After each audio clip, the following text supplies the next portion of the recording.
윤태곤의 눈. 네, 박지원 의원님이 안 나가셔가지고 장례가 혼란스럽습니다. 자, 윤태곤의 눈, 의자 전략그룹 더모아의 윤태곤 정치분석실장 나와 계십니다. 안녕하세요. 네, 안녕하세요.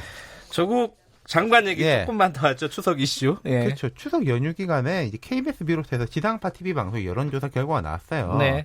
그 직전 흐름이 대체로 이어지는 건데 추석 때 보면요, 사실 뭐 우리가 민심 잡기, 차례상 민심, 민족의 대이동 뭐 이런 이야기 많이 하지 않습니까? 그랬죠. 정치권에서. 예. 옛날만 못한 지 오래됐어요, 사실은.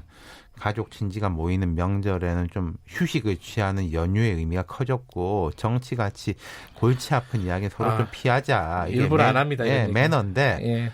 올해는 좀 다른 것 같아요. 그래요? 그렇죠. 조국 장관 그렇죠. 때문이겠죠. 예. 예. 제가 이제 20, 30대 남성들이 주로 활동한 인터넷 커뮤니티에서 예. 재밌는 말을 봤어요. 결혼, 취직, 어른들이 이런 이야기 하면은 싹 이런 이야기를 하자. 조국이 결국 임명됐네요? 라고 하면은 그런 질문들을 다 피해 나갈 수 있다. 꿀팁이군요. 예. 예. 그만큼 이제 조 장관 이슈가 흡인력이 높았던 게 원래 이제 정치에 관심이 있었던 사람들은 물론이고 입시, 뭐 사모펀드, SNS 활동, 재산이나 자녀 진학 문제는 나는 모른다. 이게 50대 남성들의 이런 모습, 이런 것들이 사람들의 관심을 끌어들일 만한 뇌관이 워낙에 많았기 때문이라는 거예요. 예. 예.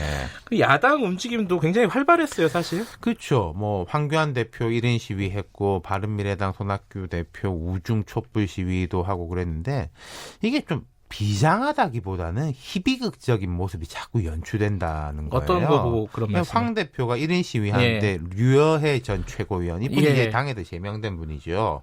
갑자기 그 태극기 문양이 박힌 한복 입고 나타나가지고 박근혜 전 대통령 형 집행정지에 힘을 모으자. 손 대표 광화문 광장 촛불 시위에는 당 의원들은 뭐 거의 참석하지 않았고, 이게 그러니까 조 장관에 대한 반발도 거세지만은 기존의 보수 정당이 이런 흐름을 제대로 수렴하지 못하고 있다. 네. 이런 뜻이겠죠. 이 이현주 의원이 공동 대표로 있는, 이현주 의원은 무소속인데 삭발도 있지 않습니까? 네. 행동하는 자유시민, 뭐 이른바 30개 정도의 우파 시민사회 단체들이 어제 오후 광화문에서 조국 문재인 퇴진 행동 발대식을 열었는데, 근데 이 흐름은요, 어떻게 보면 한국당보다 더 오른쪽에 있는 흐름인 그렇죠. 거잖아요. 예. 그러니까 이 뭔가 열심히 하긴 하는데 제대로 모으고 있지는 못한다. 그렇죠. 힘을. 왜 그런 거예요, 자, 이게? 최근 여론조사를 보면요, 특징적인 모습 두 가지가 있습니다. 첫 번째로요, 문재인 대통령 찬성 반대 합치면 뭐 거의 한 95% 돼요. 그러네요. 그러니까 중간 내지 모름이 없다는 뜻이에요. 조국 장관 찬성 반대도 거의 그렇거든요. 예. 합쳐놓으면 그래요. 그러니까 딱 편을 갈라서 다 결집했다. 그렇죠. 다 여기에 대한 판단을 내리고 있다. 예. 이 뜻이고. 근데 두 번째 특징, 지지 정당이 없는 무당층이 한 40% 가까이 나옵니다. 그거 참 이게 모순되는 그렇죠. 결과인 것 같기도 1등이에요. 하고요. 무당층이 예. 정당들 다 합쳐놓으면은. 네. 그 여론조사 전문기관 칸타코리아가 SBS 의뢰받아서 지난 9일부터 11일까지 전국 19세 이상 성인 1,026명 대상을 조사한 결과에 따르면은 지지 정당 없다, 모른다가 38.5%, 민주당 31.2% 2등, 네. 그다음 한국당 18.8% 3등이에요.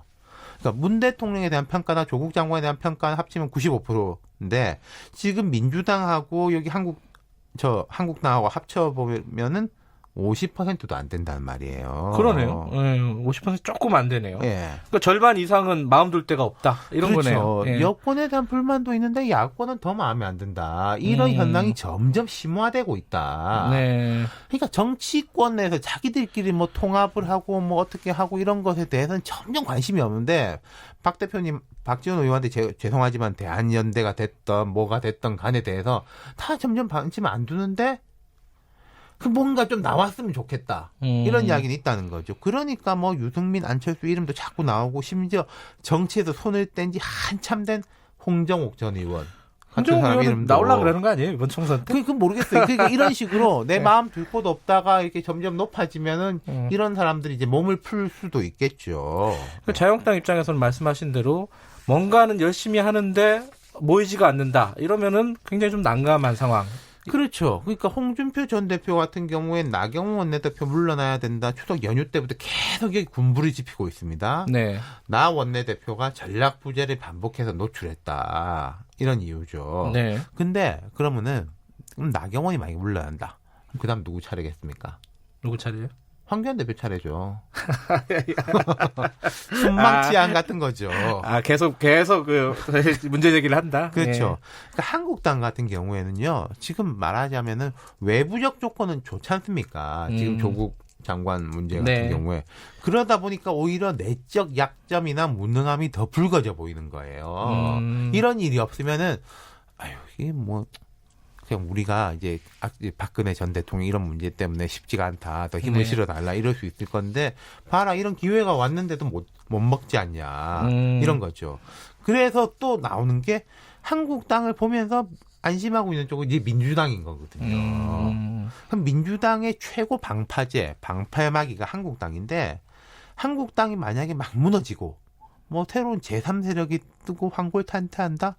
민주당이 직격탄 맞는 거예요. 그다음은 오히려 나경원, 황교안, 민주당 차례 그 순서가 그렇게 간다는 거죠. 어렵네요, 이거. 자, 그러면 이게 정치권 자체에서 이러기는 어렵고 오히려 검찰이 패스트 트랙 수사를 강하게 가지고 간다면은 그게 이른바 이런 정치적 변화를 촉진시킬 수도 있을 거예요. 알겠습니다. 추석 민심 한번 살펴봤습니다. 고맙습니다. 감사합니다.